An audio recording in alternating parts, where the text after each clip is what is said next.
Hey everyone, Tim Uchuk here, and welcome to part two, where we're going to be actually doing some mapping, and I'll be sharing the resources for you to work through your value stream with me. In this video in particular, we're going to start with creating your value stream map. There's a few steps we'll be going through, but I'd like to start with, you'll see a link to the actual workflow we'll be working through, which is right here. We'll be going through this one at a time, which will be get some practice. It'll be some good practice for you to follow along and get used to seeing this type of a template, because I'm going to give you an example of this that you can use for your processes in the future. But an important tip before we jump in, starting with this here, as much as possible, try to get up and out of your desks and go and see where the work happens as you move through your processes. If it's on a computer, try to simulate the steps. We really want to get out of the abstract and into reality so we can get as close to the process as possible, because we don't want to map abstractions. We want to map out as close to reality as possible. So if it is in the physical environment, go and see. There's a Japanese term which is go to the Gemba. Gemba is where the work happens.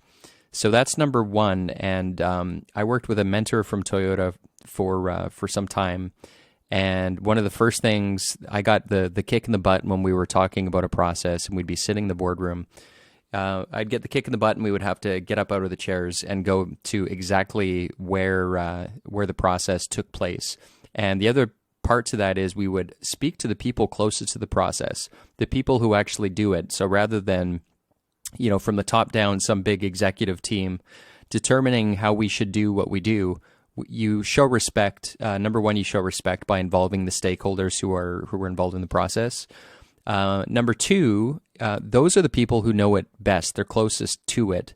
So if you think of your business as like a tree, right, and each one of these branches is the teams, and you've got the coworkers, team members who are on the outer branches within the team, and they're the ones who are closest to the work. And if the executive team typically is in the center, and they're not close, maybe they used to work in this department or this team a long, long time ago, but the people who are closest to the work that do it on a daily basis, those are the experts that are going to come up with the best ideas when it comes to their end of the specific process you're talking about. So go to the Gemba wherever possible. Go see, ask why, show respect.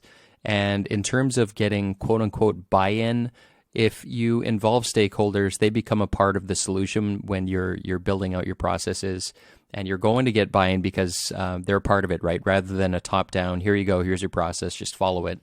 You're involving them and asking, is this the best way to do it? Are there more efficient ways that we can do it? And so, again, at the same time, you're helping them to become more solutions-oriented because you're asking them for their opinions, for their ideas. So whenever possible, go to the Gemba. So that's an important point I wanted to emphasize. Now, in the next video, we're going to get into just some basics of the tool that we're using in this training is one called Lucid Chart. So I'm going to go through some basics with you in the next video, and then we'll get into the next step after that, which is setting up your accountability canvas. So we will see you in the next video.